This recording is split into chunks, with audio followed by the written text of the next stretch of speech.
afternoon everyone. So anyata karon sa Barangay Lourdes para pagabuhato ng pag-interview sa barangay officials.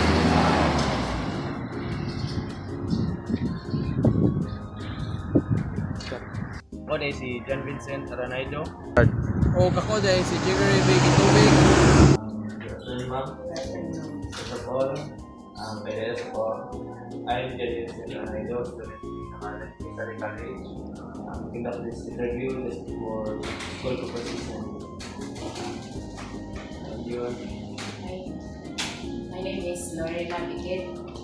I am an administrative aide 1. Let's start. Mr. Ma'am. Number 1. May balo sa kinatubukan. Unsa ang pinakagrabe nga mga hakit sa kinayahan din sa lugar. Dinhi nga lugar, pananglitan, problema sa basura, polusyon, pagkaguba sa lasahan. Problema sa basura ang dakong hagit dining lugar. Dalawa, yun sa kini nga mga issue, pag-apekto sa mga daw-daw na pinabuhi sa mga tao o sa mga ecosystema. Sagot ang palibot nga ni panglabayan sa mga basura.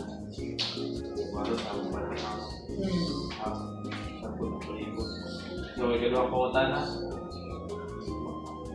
Mahimo ba nimong ilarawan ang usa ka bag-o?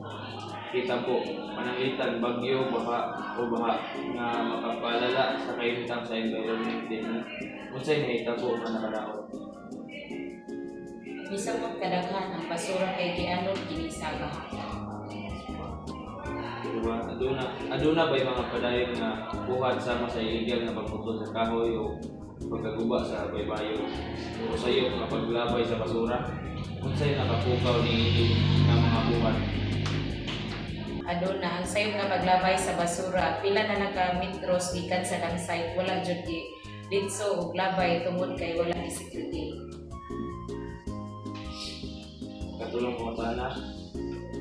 Unsa nga mga pulisiya o programa ang anaa aron masulbad kini mga isyu o epektibo ba kini?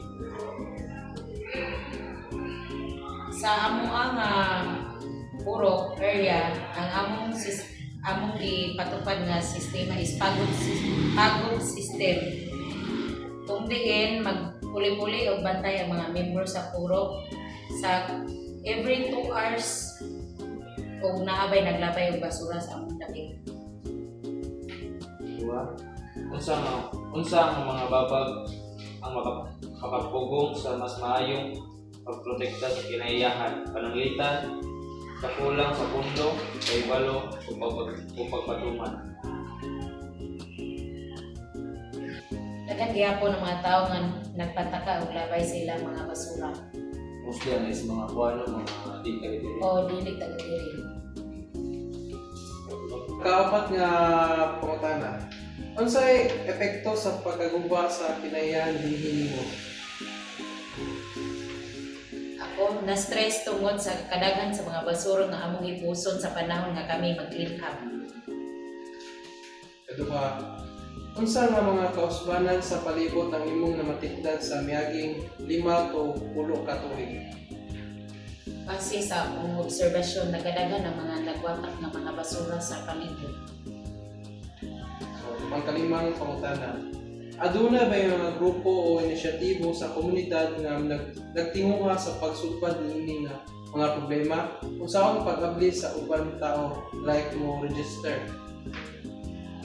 Ang matag purong adunay assigned areas nga pagahinduan sa matag buwan. Like mga purok na ito. Pagkaduhang pangutana.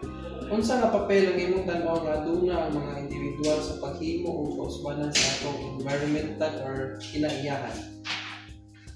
Adunay penalty o tulubagon ang mga tawo nga dili mosunod sa patakaran o pamalaod sa barangay. Daghang kayong salamat Mayong hapon. May hapon. So, mao to tanan ang among nakuha nga informasyon gikan sa mga barangay official sa Barangay Lourdes. So, that's all. Thank you.